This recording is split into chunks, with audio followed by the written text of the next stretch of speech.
Singapore is Victor Teo, a political scientist, a specialist on Indo-Pacific affairs. Hello to you, Victor. China always says it respects other countries' territorial integrity and sovereignty, that it's a peaceful nation. So why is everybody so scared? Well, not everybody is so scared. I think the problem is that there isn't actually a big consensus in the Pacific Islands, because some of the islands have, over the course of the last decade, actually chose to work with China. Solomon Islands is an example. So Solomon Islands actually proposed to work with China in terms of policing, and that really upset the United States and more so the Australians. For domestic reasons, the previous Solomon Prime Minister actually wanted the Chinese to help set up the police force because he felt that the Australians were actually pressuring him domestically. So the current plan to have a revived, if not revived, but a general Pacific police force is proposed by Australia, ostensibly to try and keep the Chinese out of the domestic affairs of the Pacific Islanders. So there are still debates here and there.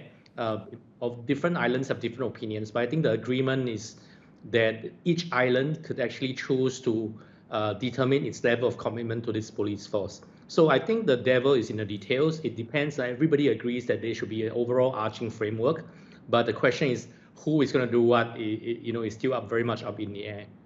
Victor, is this almost a case of, for the smaller Pacific Island nations especially, that they are in an almost impossible situation? Because for the past few years, it seems to have been the policy of both Beijing and Washington to say to smaller nations, you're either with them or you're with us, but you can't be with both. You are absolutely right. So this is very much like the case in Southeast Asia, and each and every one of the countries and the islands are actually trying to work out the path forward so that they have a balance in the relationship between the United States, their relationship with Australia, and in their relationship with the Chinese. And so far, I think it's working out because all the big major powers are starting to come to an understanding that they cannot be seen twisting the arms of the smaller countries just to, get their way.